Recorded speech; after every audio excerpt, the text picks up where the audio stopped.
Assalamu alaikum, everybody. Um, so it has been a test. This week has been a test. I'll say that. Not in terms of what's happened to me personally, but to people that I know.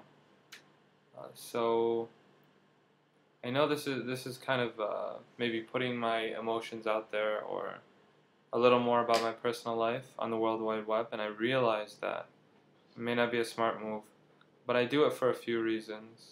One, because if you're watching this, you probably want to know how I'm doing. This is an important part of that. Two, if you're looking forward to travel or maybe come to Egypt or just, you know, change something in your life, you might find this beneficial. And three, even if you're not going anywhere, it's just, it might be a good life lesson.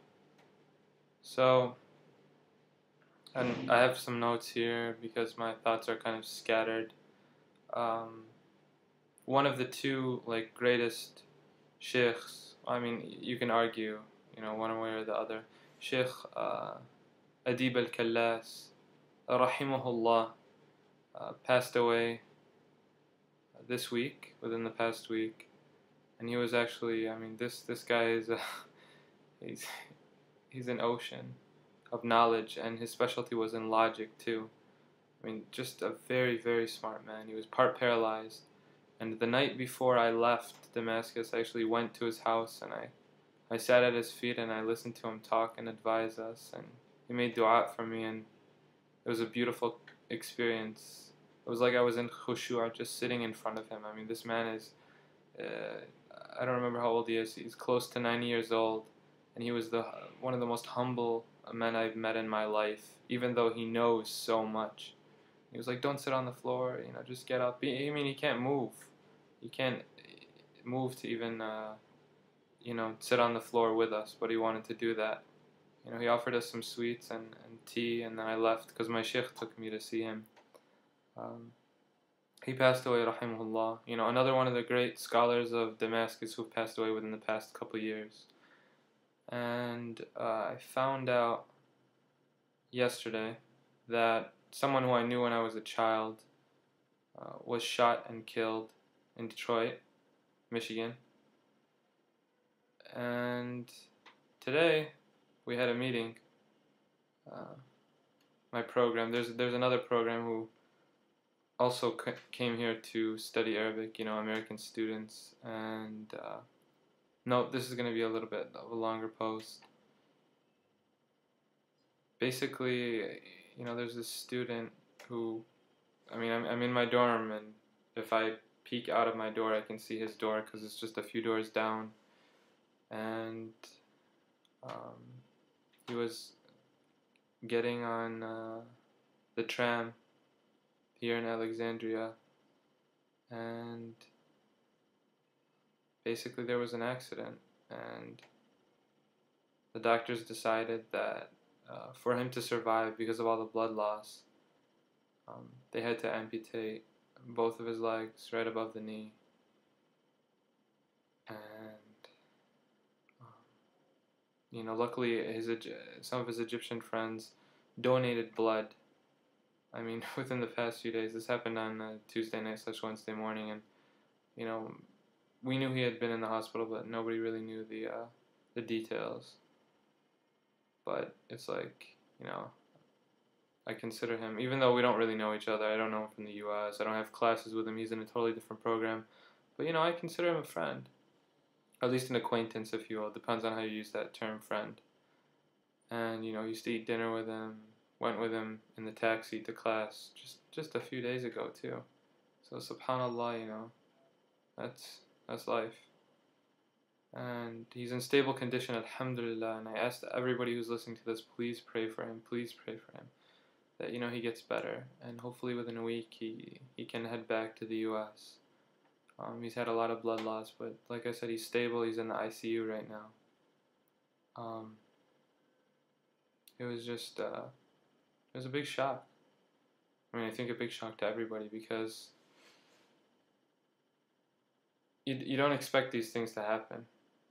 And it happens so often. I mean, just within the past month too, one of my professors in the program, one of her son's friends was in a car and passed away, and he's what, like 19, 20, also a young guy. And so whether we're traveling or whether we're not traveling, these things happen in life where, either some sort of fatal accident or shooting, or something that just paralyzes us, or makes us handicapped for the rest of our lives. And so I wrote, when I found out about it, just started writing about my thoughts and my feelings, because that helps me deal with these issues better. Didn't go to my university class, and canceled my appointment with my academic partner, just to kind of think it out a little bit, talked a little bit, and you can kind of consider this a sort of therapy, a self-therapy as well. Saint Augustine of Hippo, when he writes his Confessions, some commentators on it say that it's a sort of self-therapy. He has some issues, he had some theological issues he was trying to deal with in terms of Christianity, to be totally convicted in it, and so he wrote, and he tried to understand himself. And even if you look at psychology, a lot of the problems, and I may be totally wrong here, so correct me if you know better than me, because we're talking about knowledge here, and out of respect for that, regardless of who the person is, you should correct that a lot of it is the person talking themselves, and so I think that's important. I want to be positive, and so I want to take good out of every, from tragedies like September 11th, catastrophes, I should say, to smaller things. Relatively speaking, we should always look at the positive in the situation and try to gain something from it. Otherwise, it's just lost. I mean, I believe that everything happens for a reason. So this happened for a reason. As I started to walk, I started to think about my legs more. I mean, seriously. If you're watching this, you might have legs, you might not. I don't know, but maybe you have hands, maybe you have eyes so you can see this video. Maybe you don't, and you're blind. You have ears, you can hear the video. Or maybe you don't. Maybe someone is somehow communicating to you. I don't know. But we all have something, and we shouldn't take it for granted. And so every step I started to say, Alhamdulillah, Alhamdulillah, Alhamdulillah, Alhamdulillah, to be grateful. I mean, even general self-help books tell you that you should wake up and start with thank you. Even if you don't believe in God, just thank you for everything. Just be thankful. Just be grateful. Just be positive. And I don't know, the guy's condition, but I heard that he's taking it, pretty well. And so that's good to hear, because we should be like that. I mean, I have a friend who's with